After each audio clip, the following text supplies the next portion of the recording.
Let's talk about the Allium stents we use in various urinary tract diseases. This stent is a specialized stent. It has a different structure from our classic double J stents with round ends. It provides more openness in the urinary tract than other stents, allowing urine to pass only through the inside of the stent, both in the internal urinary tract between the kidney and bladder and in the external urinary tract. The main advantages are its width, providing greater urinary tract width, the ability to remain in the tissue for up to 3 years, and its long-term placement.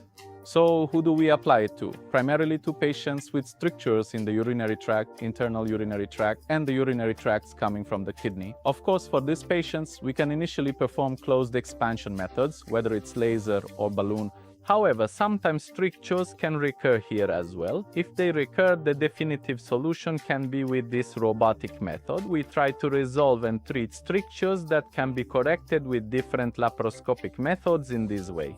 However, sometimes some patients may not be suitable for such surgeries or may not choose them because we know these strictures. After pissing stones, following stone surgeries, after interventions in the urinary tract, or after radiotherapy, it can occur, especially if it happened after radiotherapy. If the patient is undergoing oncology cancer treatment, they may not want a major surgery until this treatment process is completed in the short term. For this patient group, we apply an Allium stent. This stent can widen the narrow area and provide relief for about 2 to 3 years, and by the time we remove it, sometimes the narrowing may also be treated. No additional intervention may be needed.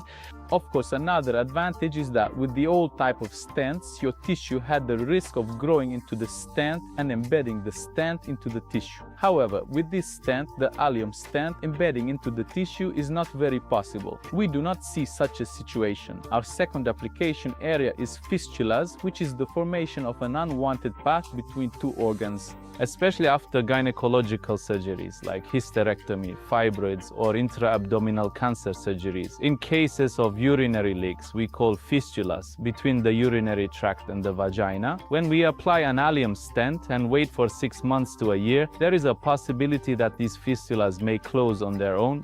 Therefore, applying this stent before a larger surgery in the treatment of fistulas seems quite sensible. Of course, while we are talking about the Allium stent, it is necessary to mention that it is also used in the urinary tract, specifically in the external urinary tract, the urethra. But sometimes bladder neck strictures can develop after prostate cancer surgery. After the prostate is removed and the urinary tract and bladder are reconnected, treating the strictures that develop in this area is quite difficult. In this region stricture, the Allium stent offers us an option. We can choose this for some of our patients. To summarize, we are talking about a stent that we apply to any narrowing that may develop from the urinary tract, starting from the kidney to the exit of the bladder. It can remain in the body for a long time, has therapeutic properties, and is applied with a short-term endoscopic method performed with a one-day hospital stay.